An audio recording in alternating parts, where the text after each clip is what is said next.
Hey there, it's Brian David Floyd, and I'm here today to give you a behind the scenes of Cloning Elvis, to tell you about some of the things that went into the making of the book. And you know, the first question I get is like, hey, how did you come up with that idea to clone Elvis?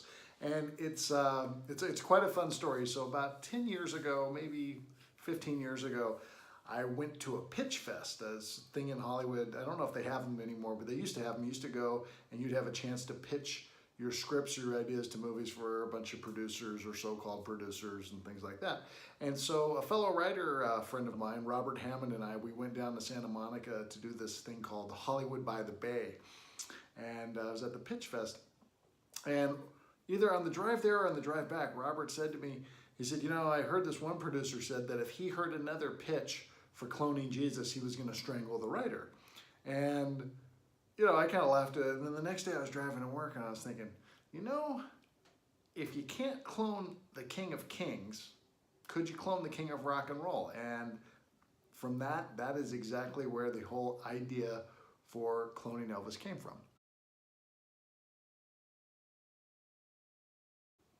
So what got me interested in Elvis? Obviously, you know, I was born in 1972. Elvis died in 1977. You know, he passed away when I was in kindergarten. And I remember that very distinctly. It was like a big deal. Something had happened. And, you know, my parents, you know, both my dad from the 50s, my mom, you know, late 50s, early 60s, that was their music. And I was very interested in that. And I think a lot of people in the 80s were very interested in the 50s music. I noticed that we would have sock hops and, you know, Greaser Day and things like that. Back then, just as today, there's a lot of interest in the music and the things of the 80s. And so Elvis was always kind of there. I mean, he's been, you know, an icon for so long. But the thing that really got me into Elvis was my next door neighbor, Mike Prisco. And Mike and I, you know, same age. And I don't know, I was probably 14 or 15, and Mike got really, really, really into Elvis. And from my dining room window, you could look and you could see, you know, the side window of Mike's living room. And one day, one evening, I'm pretty sure his parents are gone. Actually, I know his parents are gone, as the story goes. I saw this hand flying up in the window, and I'm like, what the hell is going on at Mike's house? And so we had this little fence I hopped over, and as I got outside, I could hear this music, and it was Elvis concert music. And so I peeked in the window, and there was my good friend Mike Prisco in an outfit, a white outfit that he had made, putting on a concert to no one, but full on Elvis. And I thought that was the most hysterical thing I ever saw in my life. I quickly went back, got my Kodak disc camera that I had at the time. I knocked on the window, scared the bejesus out of him, and took a picture. And I took several pictures that night. Here's one of them. And, you know, Mike was very inventive, but Mike's love for Elvis was very, very, very infectious. And so needless to say, he got to me. And then, as it turned out, sometime that year, my dad, we were going to Las Vegas, and he said, hey, let's see a show. And there happened to be a show. I remember seeing the preview for this on Entertainment Tonight. There was a show called Elvis, the American musical. And I convinced my dad, like, hey, let's go see this. And it was awesome. It was in the Hilton. It was in the showroom where Elvis had used to play. It was absolutely incredible. It was like Elvis was there. And from that, I was hooked. And so my love and my interest in Elvis continued for a very long time. And that year, I want to say it was my sophomore year of high school, I was taking a Spanish class. I was taking a Spanish class from a teacher named Mrs. French. That's right, I took Spanish from Mrs. French.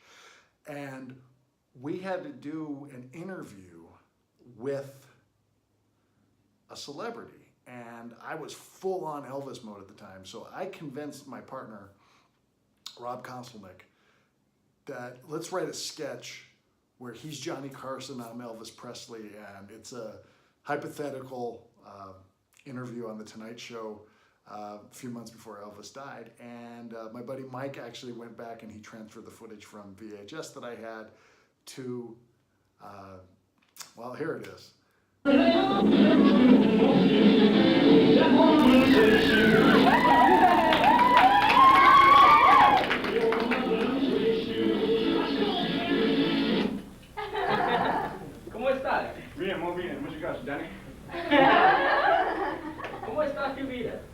recentemente terminé un especial para CBS y quiero volver a Graceland. ¿Cómo está tu padre? Oí que está enfermo. Oh, está mejor. Bien. Y oí también que tienes un hermano gemelo. Sí, se llamaba Aaron. Murió cuando nacimos. ¿Fuiste cerca con tu madre? Sí, fuimos como cerca. Cuando ella murió, parte de mí murió también. ¿Cómo está tu hija Lisa Marie? Ah, bien, muy bien. Y Priscilla está muy bien también. ¿Fue el divorcio muy enfadado? No, lo fue muy difícil. Quería ella mucho, muy mucho. ¿Qué es tu planes para el futuro? Quiero relajar y ir en una vacación. ¿Tomaré una novia? Sí. ¿Quién? No sé los números, solo ellas números y teléfonos. ¿Quiere hacer más películas? Sí, me gustaría hacer la película Star Wars con Robert Presley, pero con una parte no le gusta. ¿Por qué no? Porque a él no le gusta el dinero. Unas canciones nuevas. Sí, haré un disco nuevo este año. Cante un pequeño. Bueno. Hey, yo soy un hombre sincero. Donde crece la paz. Oh my God. Donde quiero. Echar mis versos de amor and I sing it as one to my man.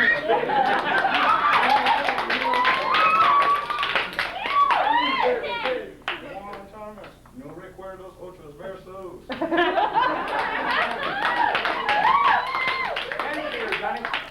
Gracias por viniendo.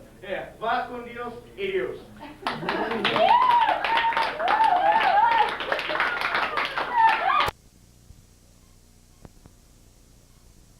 Well, that was quite interesting now, wasn't it? So thank you for tuning in. If you're not on my email list, please subscribe to my email list, briandavidfloyd.com/free ebook. You also get a free book once you sign up for the email list, and I'll send you the stories as they come out.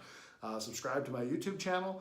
And right now, I got to tell you, the book Cloning Elvis is still on sale for 99 cents for the digital version and for $6.99 for the paperback version. So get that now before those prices go up. And I thank you for supporting me in my endeavors and for Cloning Elvis.